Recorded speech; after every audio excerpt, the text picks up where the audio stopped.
Hello, everyone, and welcome to the first episode in our Critical Creativity in Action webinar series. We're so excited that you are here with us today. My name is Jackie Gardy, and I'll be your host today. We also have Kate and Chris with us behind the scenes who will be answering your questions and responding to your comments. This series will highlight the new exciting resource called Critical Creativity in Action. Our presenter, Dan Ryder, and I created this resource with support from many teachers around the world. Throughout these 6 webinars, we'll learn from Dan how to incorporate these free materials in our classrooms to engage our students' creative minds. Now, what can you expect when you join us for these special webinars? So each webinar is going to be 60 minutes long, and we will focus on one or a few of the activities available in the newest resource for teachers on americanenglish.state.gov called Critical Creativity in Action. And we will explore the materials and activities from this resource, and we will share ways to use this resource in the classroom. We'll finish each episode with thoughts and ideas for adapting materials from Critical Creativity in Action. Please use the comments to share your questions and ideas as we move along today. We want to hear from you. Now for today's webinar, an introduction to critical creativity, the guiding question for this webinar series is, how might we use creativity to help our learners become critical thinkers? In today's webinar, we will learn the definition of the term critical creativity. We'll explore examples of critical creativity in the classroom, and we will practice our critical creativity skills using the Critical Creativity in Action card deck. So let's begin with this prompt to engage our creativity and get us started today. Think about this. When was the last time you sang, danced, or doodled? Think about this and then type your answer in the chat while I introduce our guest speaker. We are so pleased to have Dan Ryder presenting this series with us. Dan is a design facilitator at the Community Regional Charter School in Skowhegan, Maine, and he teaches science, technology, engineering, arts, and math, which is called STEAM, English, and design classes in grades 7 to 12. He has 25 years of classroom experience, and he works as a consultant for the Office of English Language Programs. He's the writer of Panels and Perspectives, Creating Comics in the EFL Classroom, the co-creator of Critical Creativity in Action card deck, and the co-author of the book, Intention, Critical Creativity in the Classroom. Thank you so much for being here with us today. It's an honor to have you. Well, thanks, Jackie. I'm super excited to be here with you as well, and so excited about this project that we created. So what are people saying about the last time they sang, danced, or doodled? As we wait for these to come in, let me turn the question back to you. When was the last time you sang, danced, or doodled? Oh, so that's easy because the last time I doodled was about 5 minutes before we started because I'm always doodling. Let's see, the last time I danced was like last week. I was dancing while brushing my teeth. It was awkward and no one would have wanted to watch that. And then the last time I sang was on the drive in this morning. I was singing along to the songs on the radio. Poorly, I should add, because it doesn't matter if you're good at singing. It's just a matter of whether or not you enjoy doing it. That's so funny. I don't normally dance, but when I do dance, I dance while I cook. So I dance and sing to music while I cook. And what else do? I doodle all the time. Every single page of my notebook has tons of doodles.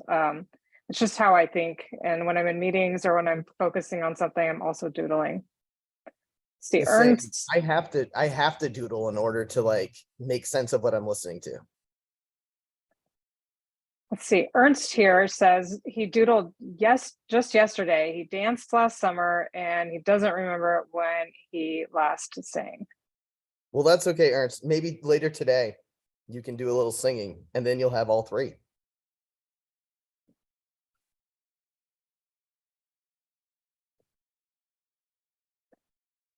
Sveta says, a long time ago.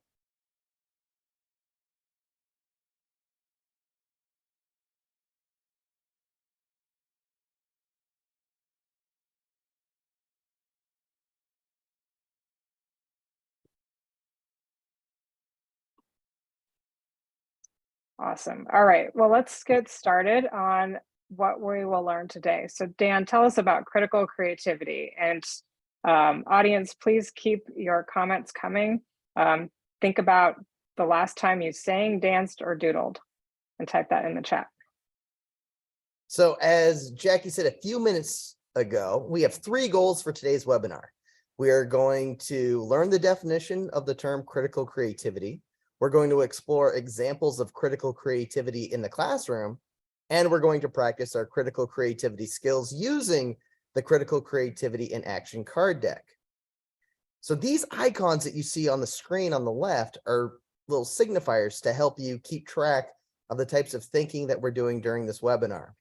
Throughout this webinar and throughout the critical creativity in action deck, you're going to find icons. We use them as visual prompts all the time to remind people that there's a lot of ways to communicate ideas and thoughts. And we like to make things as visual as possible for our learners and our participants, even here on the webinars. So we're going to use the brain icon to indicate points in the series when we deliver new knowledge and definitions or terms to you. We're going to use the notepad to indicate points in this webinar series when we will provide examples of critical creativity and the skills in action. And we will use the pencil icon to indicate points in the webinar series when participants will be practicing the skills we discussed by creating and making. Now, also during our time together today, keep an eye out for the slides with the campfire icon. The campfire icon is a signal that we will be responding to a prompt in the chat. Campfires are using cultures all over the world for people to share information, stories, insights, and ideas, to ask questions, create solutions, and make plans. So we're going to use the campfire icon as our signal today for responding to prompts. Here is our first campfire question for today, and type your responses right into the chat. Which of these forms of creative expression do you use? So the options are singing, dancing, drawing, sculpting, composing poetry, and drumming. So Jackie, which of those forms of creative expression do you use? Oh, I think I use most of them, and they're almost every day, except for poetry. I don't always compose poetry. But I definitely sing, dance, draw, and sculpt. Also, I don't drum. What about you? I sing poorly, so I don't really think of it as a form of expression for me. I think of it as a form of just enjoying myself. But I draw constantly. I compose poetry. I sculpt, but I don't sculpt sculptures. I sculpt using Legos and other materials. So I build a lot of 3D objects, but they're not necessarily made out of clay and such. And I'm not much of a drummer, but my son is an amazing drummer. So I like to listen to him. So I consider myself fairly rhythmic, even though I'm not a drummer. I see. Let's see, there's a whole bunch of responses now in the chat. So Ella likes to dance and sing, not so much draw. Chris likes to drum. Laxmi says all of the above except drumming. And Kelly just sang this morning as she walked to work. That's excellent. I should point out that all of these pictures here are from Unsplash.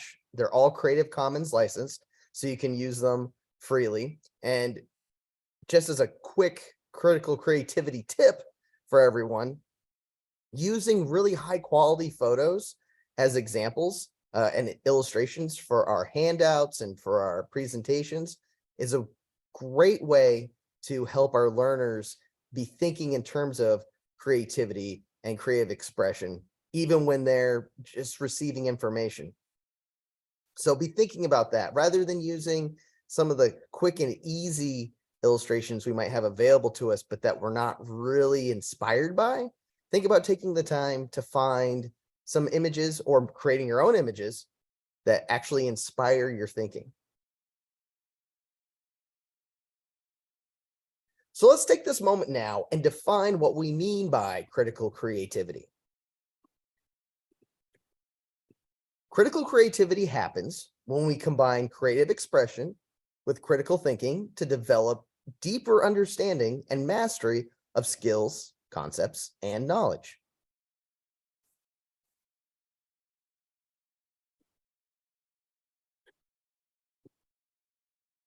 So when we take those same forms of creative expression that we just identified a few moments ago and combine them with the critical thinking skills we find in Bloom's taxonomy, we end up at a place that we can call critical creativity. Some people might not be familiar with Bloom's taxonomy. So if you're not familiar, you need just to know that it's a classification system that's used to provide a common language for teachers to discuss and exchange learning and assessment methods. It's based on the belief that learners must begin by learning foundational knowledge in the understand and remember categories before they can progress to higher levels of thinking, such as evaluation and creating. Now, of course, there are many, many, many forms of creativity. We're just using these 6 here to help us shape our conversation and discussion. But there's so many forms of creative expression. There are very few limitations. What really matters is being intentional in how we use creativity to help learners develop their critical thinking skills, especially when they're learning English, excuse me, my own English language skills could use some help today, apparently. So especially when they're learning English language skills.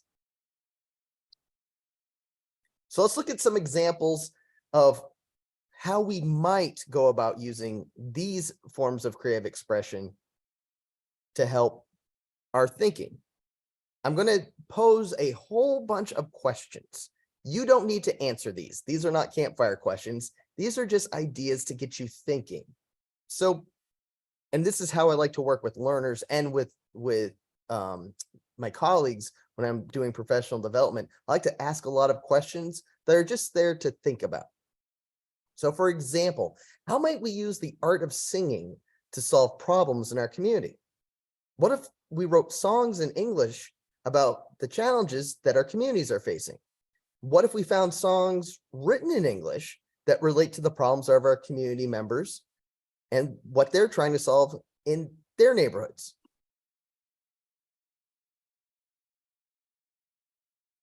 Let's consider dancing and combining that with analyzing data. How might we use the movement of a dance to better understand data and information about American culture? What if we choreograph dances that show how much our English vocabulary has grown since the beginning of a course? Or what if we used dance moves to express the similarities and differences we see between our own communities and American communities?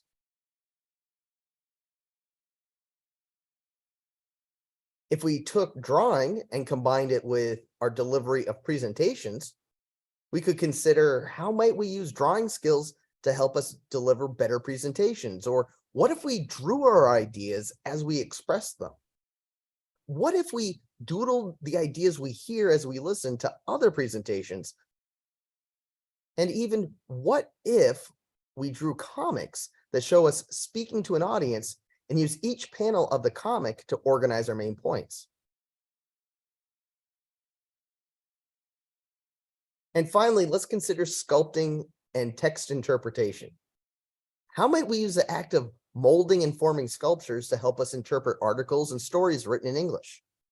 What if we read important speeches from American civil rights leaders and made miniature monuments to represent their achievements? What if we read articles about current events in the United States and created representations of those events in modeling clay? What if we built 3D collages from the materials we find in our neighborhoods and communities that use English language. So all of those ideas are there to help you think differently about creativity and critical thinking. Another way to think about critical creativity is that critical creativity allows students to build authentic literacy skills while exercising their imaginations and their creative spirits. That's great. Now that brings us to our second campfire question. So now let's think about which forms of creative expression we see our students use. It might be in the classroom or it might be forms that they use in their personal time.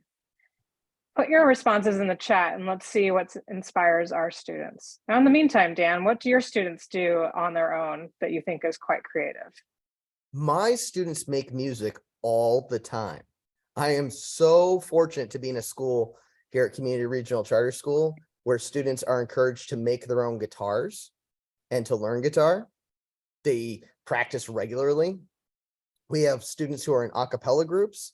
I have several students who make their own musical beats using a variety of different technologies, and they actually put them out on social media, and several of them have had their beats purchased and used in other productions.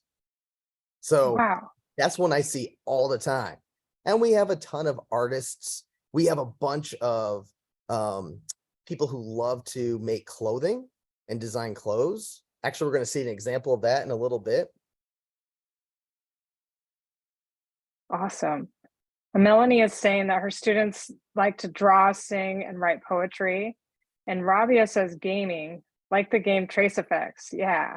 The game Trace Effects. That's a great one. Jackie had something to do with that project. She had a lot to do with that project. And Chris says, my students love to be creative. They do all kinds of creative things to express themselves. And we have Benit who says that students use drawing as presentations as well. And Rabia has several students who write prose to express their language skills. Oh, that's awesome. My students love to write stories. I have several students who fill notebook after notebook after notebook with stories. And as soon as I start talking to them about their short stories, they usually say to me, I have a novel I'm writing at home. And I usually get to see that the next day. Wow. Now it's my students. So when they say they have a novel that they're writing at home, it's usually only about 30 pages, but that's okay. Hey, anything can be a novel, right? That's right. You have to start somewhere, and that's where they start. But it's just so exciting when you give learners the opportunity to talk about what they're making and creating and hear about it, and you see the pride they take in it, and it builds their confidence, which then they create more things. And it's much easier to ask them to create things to demonstrate what they know for their English class or for their science class or for their math class when they already know that you really love what they create in general. Absolutely.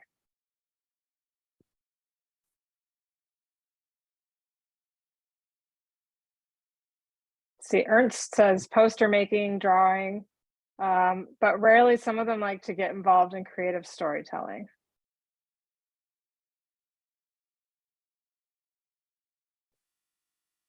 I'm also a big fan of theater and working in improvisation and short plays and having learners write their own dialogue.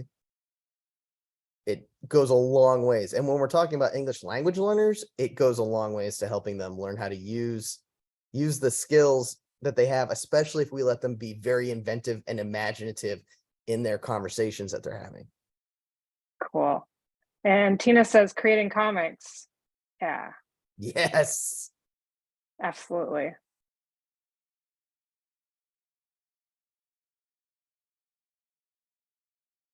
So what do you think? Should we look at some examples of ways to use critical creativity in the classroom? Yes, let's do it. All right, so here's the critical creativity in action deck. This is our newest publication. It's a card deck and a manual containing literacy strategies designed to help EFL teachers add opportunities for creative and critical thinking in their classrooms. There are 50 cards in this deck, and you can print and play them. So you don't have to wait until you can get the cards in your hands. You can download the files and print them right off. There's a comprehensive instruction manual for these as well that Jackie and I worked on this project together, but I have to give her the credit for this amazing manual. Like, it is just so helpful. It's so useful, and it looks so good. She really took the ball and ran with that, and wow, you're all going to benefit from it when you take a look. There's also a student-facing digital slide deck, so your students can use it as well. And it's all available for free. We're going to be putting the link in the chat. You're also able to find it easily on the American English website, but there's a link right there as well here on the screen. But the easiest way to get it is take a look in the chat. So let's take a look at what these cards look like and the different parts and features of the cards. So each card has a title, right? That's the name of the activity. In this case, it's the color palette activity. And we're actually going to do this activity a little later in the webinar. In the top bar, you're going to find these icons for language skills. These let you know which language skills this activity focuses on. So in this case, you see the book icon and the pencil icon. That means that we're focused on reading and writing with this color palette activity. There are other cards in the deck that are focused on speaking and listening. And many cards focus on more than one activity, just like, or more than one skill, just like this one here. Then you've got the card color, and that lets you know which of the primary critical thinking skills this activity is focused on according to Bloom's. In this case, it's focused on creating. Then you've got a set of directions that right there for the teacher. And so those are the ones that you would look at as an educator to figure out what's this activity going to involve. I'm not going to read those right here, right now, because we're going to do this activity in a little bit. And then in the bottom section, you have two other icons. You have a critical thinking skill icon. So there's our visual way to represent the idea of where on Bloom's this falls, in this case, creating.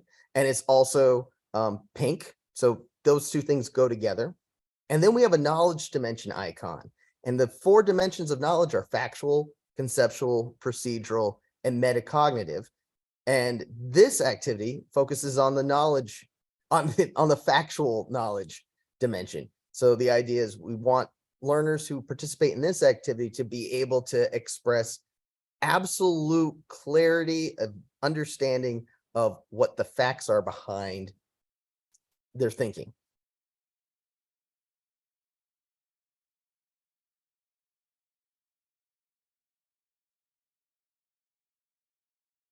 Now, we also want to talk about this idea of the Bloom's taxonomy. And in the manual, you're going to find these categorized lists that help you easily identify the reading, writing, listening, and speaking skills your learners are developing and the critical creativities that fit those skills best. These color categories are all based on Bloom's taxonomy, with basic recall and comprehension activities in purple and blue, while the highest order creation activities are in pink. The arrows on this slide help us see the connections between the Bloom's taxonomy categories and the wide ranges of activities found in the critical creativity in action cards. And as you can see there in the lower portion of the taxonomy, understand and remember, it points to the speaking activities that are tied into those. And if you look at analyze, you can see where that points to the reading activities that help with analytical skills. And you can see that there are many create activities, which ties into the whole focus of this deck, right? We see a lot of those. You won't see as many evaluate activities because we're really focused so much on creation, and evaluation is often part of creation, that evaluation kind of slides into a lot of different activities all at once. So that's why there's fewer orange cards than others, but they're definitely in there. And there's definitely activities that are much more focused on evaluating than on the other skills.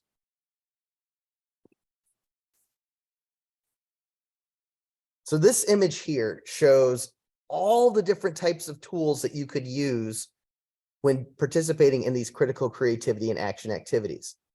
But they can be completed with whatever materials you have available in your learning space. So there are some resources here that could enhance these activities, but none of the cards require technology or special materials to have a complete learning experience. So you might have pencils and paper, cardboard and scissors. You might have a string. You might have glue. But it doesn't matter. Whatever you have, you can make work. In my classroom, we reuse and recycle empty packaging, broken pencils, dried up markers, and we use them in all sorts of other projects too. So really, whatever you have available, you can do critical creativity with. This is not an inventory of things you have to have. It's just a reminder that there are lots of things that you can use to make things. So Jackie, should we look at some examples of critical creativity in the classroom? Yes, let's do it. All right. So we've talked about what it is. Let's see it in action a little bit. So each of these examples demonstrate adolescent learners using one of the critical creativity activities from the deck. In fact, each of these examples come from my classroom this year.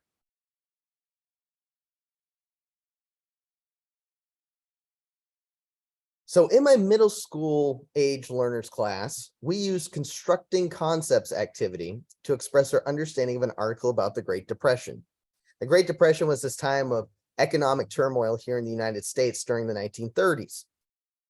Had a huge impact, even 100 years later, on how we look at our world and how we think about economics and how we think about jobs, how we think about what it means to live in poverty, what it means for a government to help its citizens when it's struggling. So we talk about it in our school a lot. We use the constructing concepts activity to help wrap our heads around an article we read about what was really going on during the Great Depression. The learner here noticed that the article was talking about people taking a great deal of pride in their work, and that standing tall and proud, even when times are tough, is really important. So this learner took a variety of the materials I had provided them and started stacking them up to create this wooden structure that represents someone standing up and standing tall. And the little brass fastener there was to represent their heart and the pride that they were taking in their work, even though they had to move all around the country and they were really struggling to make ends meet. And I left this out from an earlier webinar where we were talking about this, but the two little hearts, you can see them, they're upside down there in the image. Those also were there on purpose as part of this construction, where they have them pointing at the person and the idea of thinking inward and looking for that pride inside oneself. And this was all made with just little bits and pieces of materials that we just have kicking around here in my classroom.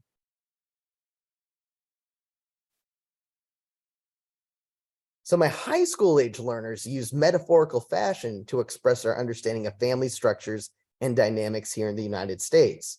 A metaphor is when you compare one thing to another in order to better understand it. So hopefully that you can find like a common understanding between something that's unfamiliar by just comparing it to something that's more familiar. So this learner used a pair of jeans and made a pair of jeans made out of parts and pieces of other jeans to express his thoughts on extended families and divorce and adoption and foster care.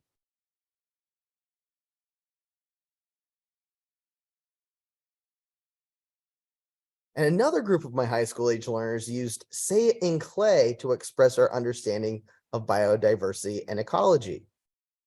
Even though the activity is called Say It in Clay, we didn't have any clay available. We did have a lot of wire though, and that's okay. This learner created an original animal they thought would thrive in the wetlands here in Maine.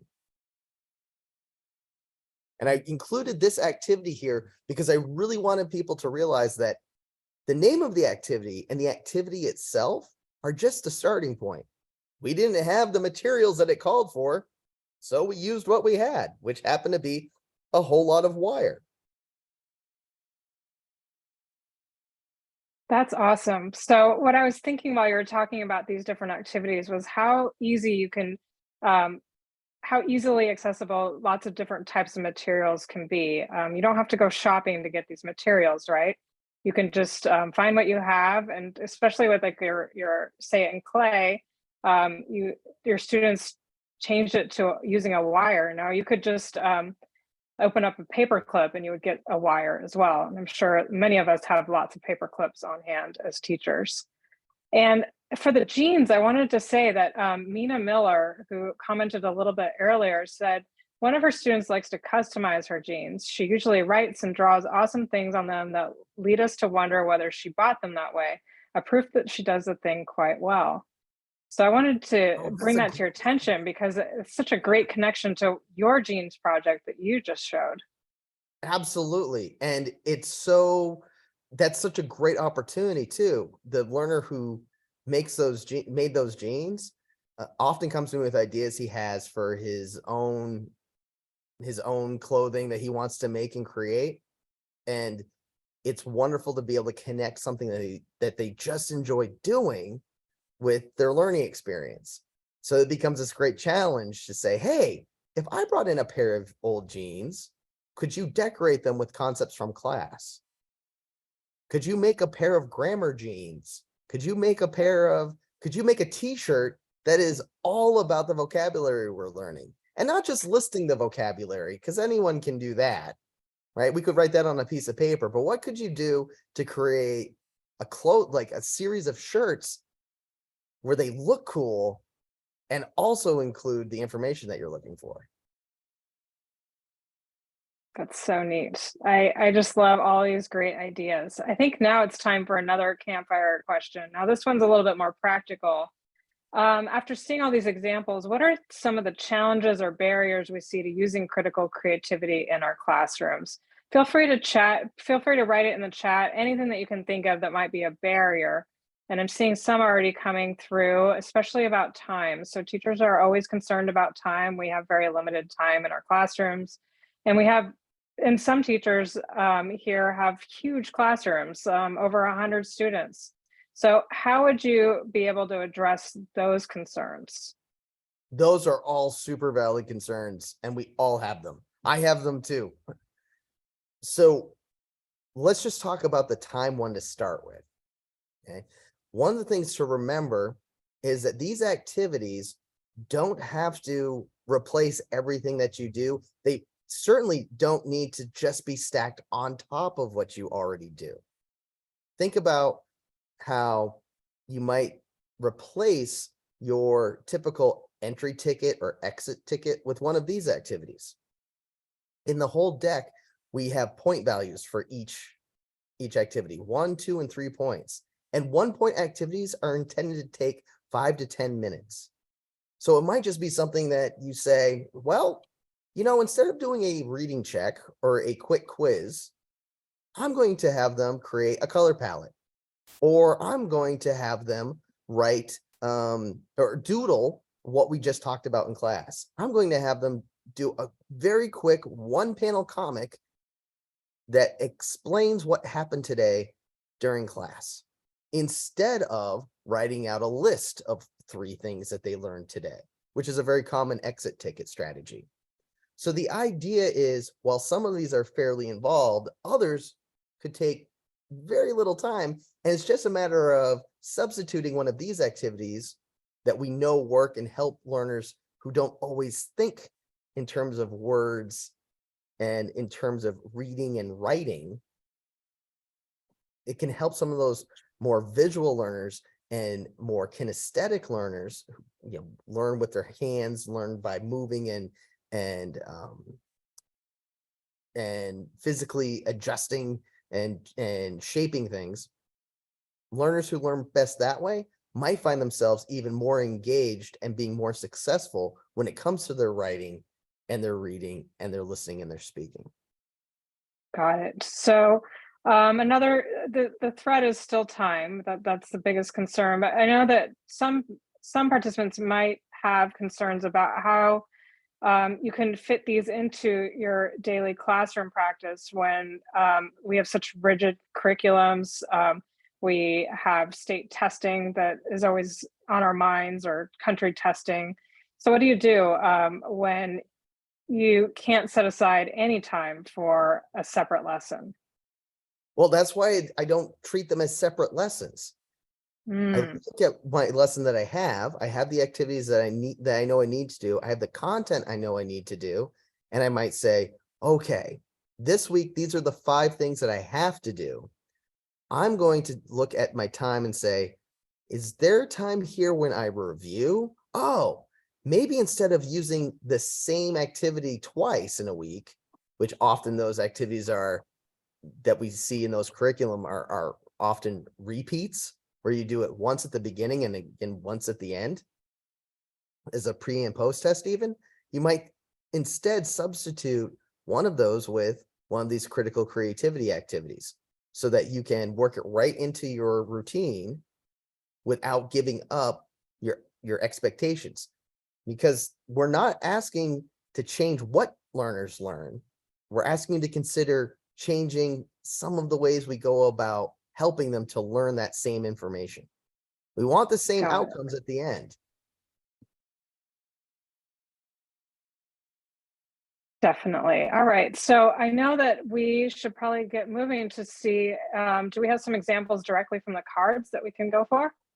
We do have examples from the cards, and you know what? We're actually going to practice them. And hopefully Awesome. these 2 activities can show you how quickly you can do any of these activities in any classroom. Because we're going to use 2 1-point activities to help us start exercising our own critical creativity, and to see that we can get around some of those barriers that immediately pop up for all of us. Time is a huge barrier for me in my classroom too, so I completely appreciate it.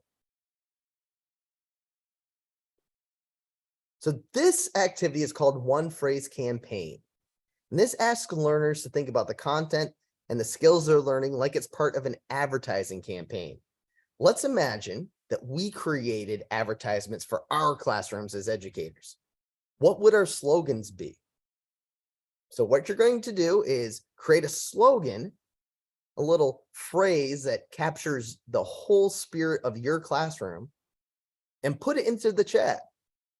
I've created a couple of examples to help you get thinking. So for my classroom, one slogan might be "Every learner helped every day."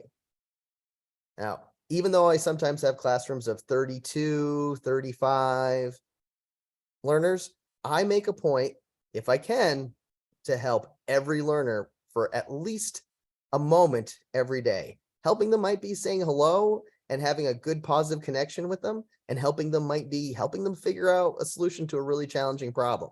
It all depends on the learner and the moment.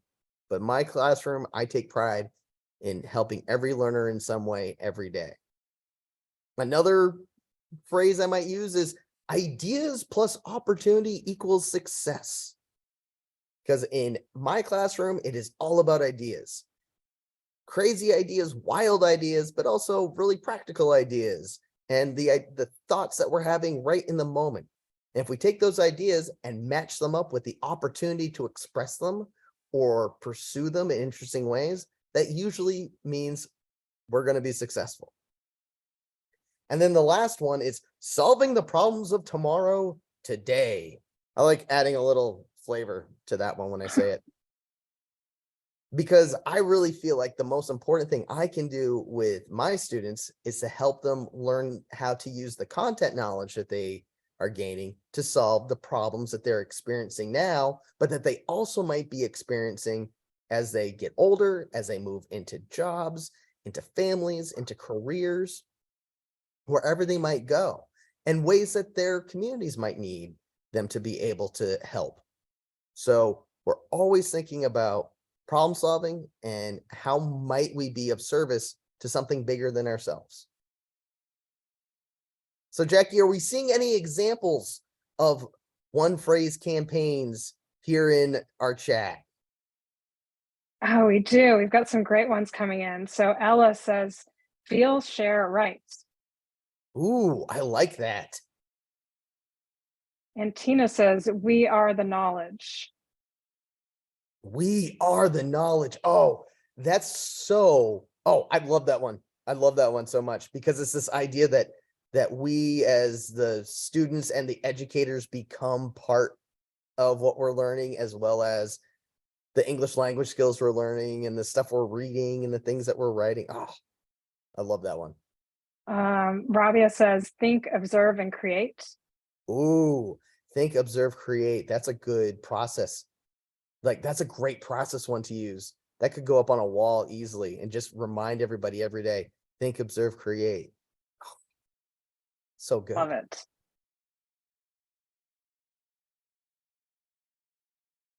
Okay, what's next? So we've got another one here. This one is the one I described a little bit earlier, color palette. So we're going to actually do this one. You're going to look at these 4 colors here. Choose the color from the selection below that you think best represents education in 2023. So is education in 2023 more of this orange color? Is it more like this blue? Is it more like this green? Or is it more like this golden yellow? So you're going to look at those colors, determine which of those best represents education in 2023, and then you're going to give your color a unique name that expresses your thoughts about education in 2023. And again, I've made a couple of examples to help us out. So for example, when I look at that orange, I immediately think of my school and the community where we live and how important the outdoors are, and especially hunting seasons.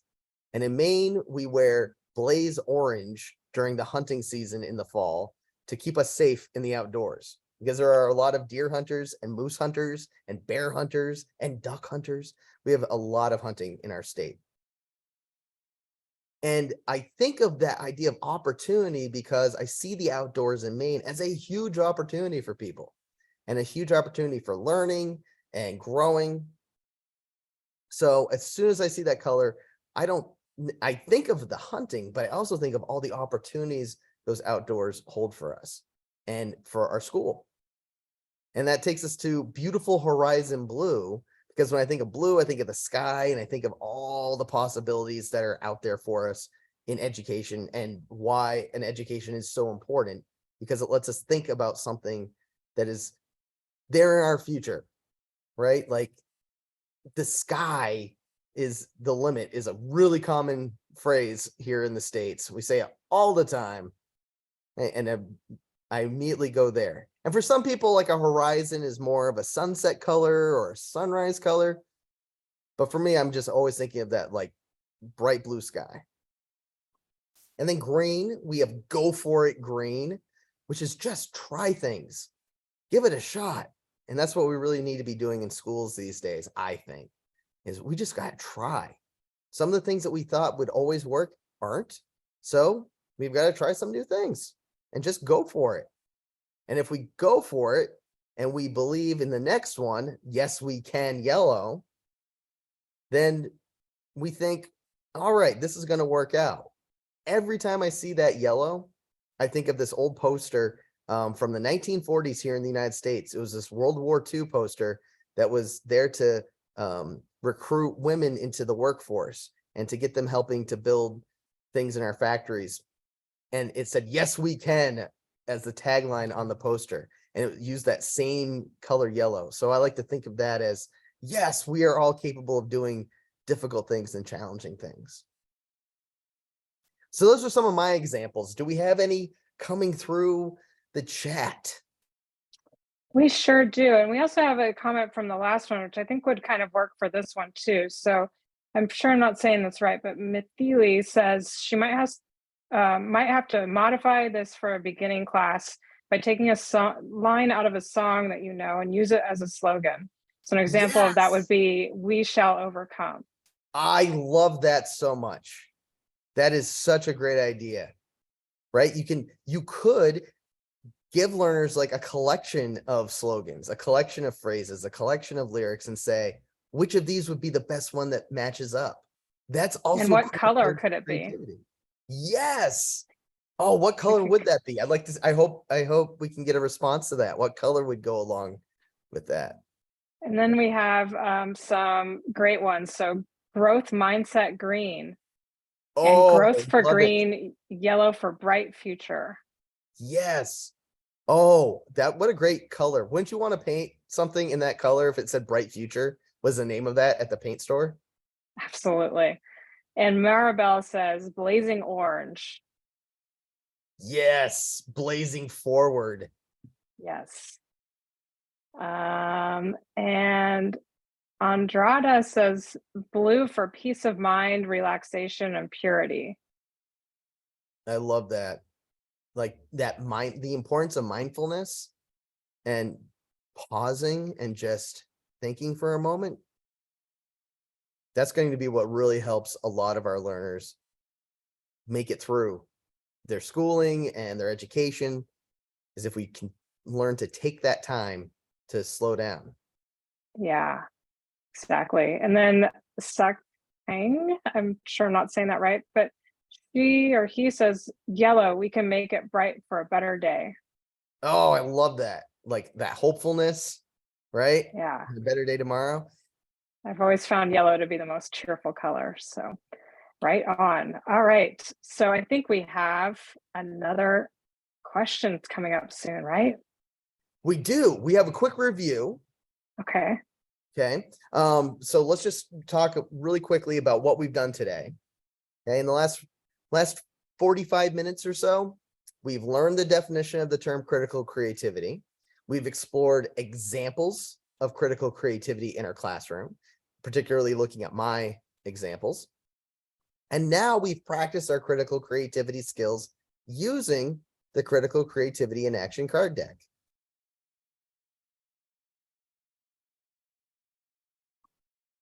So Jackie, here's our final campfire question. What are some questions about critical creativity that today's webinar prompted for you? So go ahead and think about any of the questions that have come to you over this. Maybe a question that I started to answer, but maybe you want some more, or some more explanation. Or if you have some other questions, or even just thoughts, ideas that are coming up for you, throw them right into the chat, and we can do our best in this time to answer them. And know also that I'm going to be on Facebook all this week answering other questions about critical creativity. So if it comes to you later, you can throw it into the American English Facebook page, and I'll gladly answer them for you.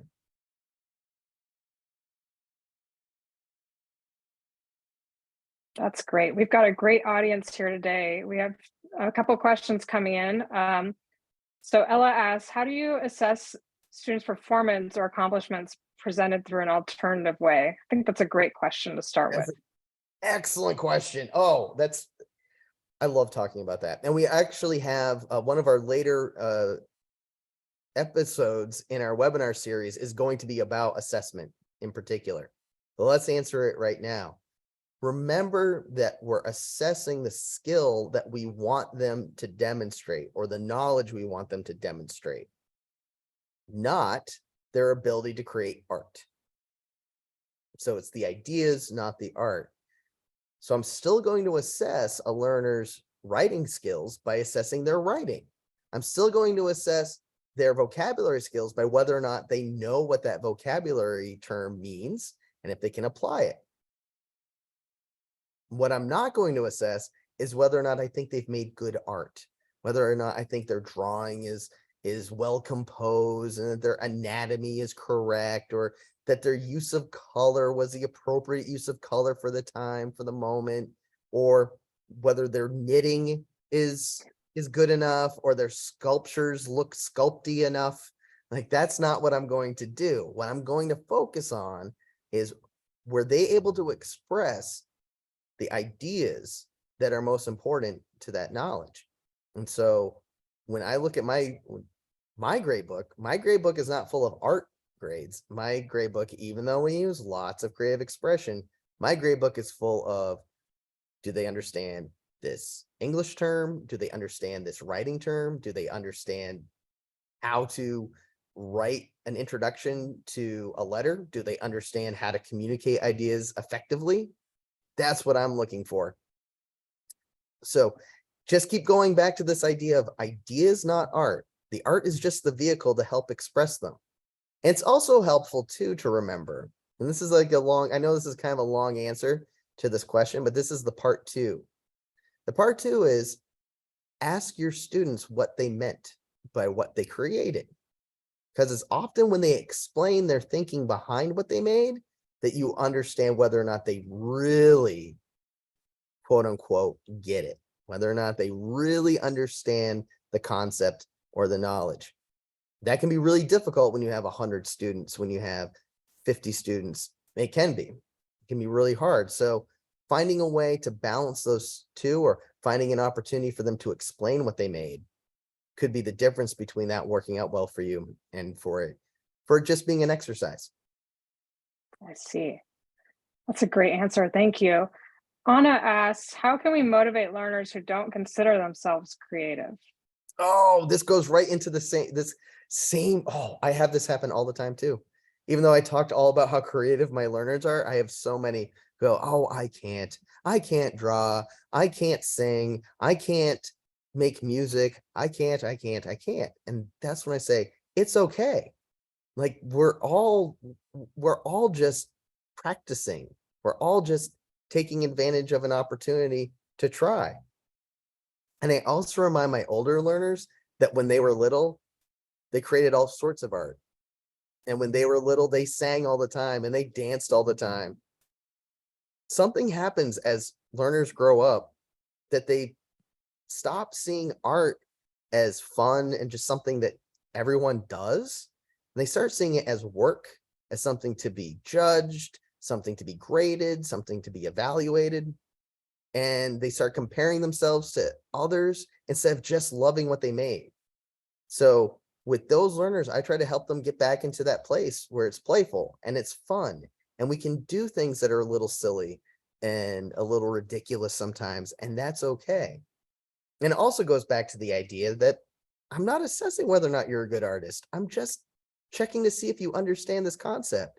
So you can draw little stick figures and awkward little speech bubbles if you want. That's fine. I just really want to know if you get the concept. Great. Well, we have another question that's sort of on the same vein. So Ella asks, how long does it take to develop critical creativity as teachers or students? And does it come out naturally as long as there's an opportunity, or how would you advise on that? Well, that's a great question because we've already done the thinking for you, if you want them, because we have 50 activities that we know will work. In terms of coming up with these, part of it is that this is just naturally the way I teach. And that's why a lot of these like work so well, is because it's just a natural extension of all of my interests and what I think matters in education coming together. So that's part of it. And same with Jackie, because she's made help make a lot of these activities as well, and help finesse them and make them work even better. But really, when it comes to how do we apply these concepts, start with using ideas that others have. All artists do it. Every one of us that creates gets inspired by other people's creations. So start with these activities and start with the ones that are simple, the 1-point ones that you can do quickly, like the ones that we did today with the color palette and the one phrase campaign, and then maybe combine the two. We talked about that a couple minutes ago about, whoa, if you had this phrase campaign, this one phrase slogan, well, how could you illustrate that? Could you make a sign? Could you make a poster? And could you use the colors from your color palette to make that poster? And the more that you tinker with these ideas and you play around with them, the more those new ideas are going to come to you just by looking around the things that inspire you, the art that inspires you, the creative expression that inspires you. I have many learners who make video games, and I didn't put those into the deck because not everybody has access to those tools, right? But I have so many learners who play it. So I'm often encouraging learners to create games around what they're experiencing. And I have just as many learners play card games and board games. So I'm often encouraging them to make those to show what they know. And we do have a board game remix activity in the deck. So you can take a look at that one. Wow, Dan, I think I want to be in your classroom as a student. So I guess to sum this up, I think Nina Miller wins the slogan award here. So she writes, "Creativity flows in you. Trust yourself and go for it. Act now, you're creative." Yes. Oh, Nina Miller. Well done. That is excellent. I love it. And there's another question that I think we should hold off on until I show the next slide, which has all of the rest of the series written out. Excellent. So in the next 5 episodes of the series, they're all going to be about different topics. One of them is, and they're all focusing on different aspects of using the cards and using the cards in different ways to express language and critical creativity. And there was a question here about how to apply these activities into teaching like a grammar point instead of just from a text. So I think that we're probably going to answer that in one of the upcoming episodes, right? We sure are. And I can also try to help answer some of those on the Facebook page this week. They may not be as in-depth answers, but in the upcoming webinars and the other materials you'll see coming out from us, you're going to get answers to a lot of these questions. Awesome. Yeah. So as a reminder, this is just the first episode in our webinar series of critical creativity in action. Our next one is going to be May 23rd, and we really hope that you'll all be there. And invite your colleagues, and let's see you then. And then in the meantime, be sure to visit American English and download the Critical Creativity in Action cards and manual. They're ready to be used in your classrooms today.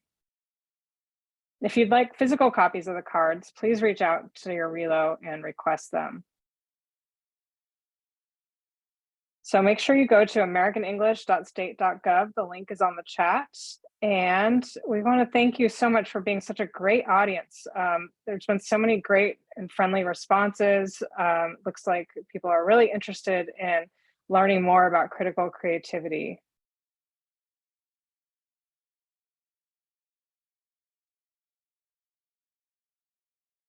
I also definitely want to thank Dan Ryder for all of his presentation and learning more about critical creativity. It's been a blast to be with you today. Well, I have had a great time today. I know I'm going to have a great time with the rest of this series, and I'm looking forward to interacting with more people on the American English for Educators Facebook page. And really today, the questions people asked, the ideas that we bounced around, oh, it's fantastic. And it's great to have a great partner in all this with Jackie. And I'm so proud of this project that we've created and is finally getting out there to people where they can use them. So please try them out, see what you think, and let us know.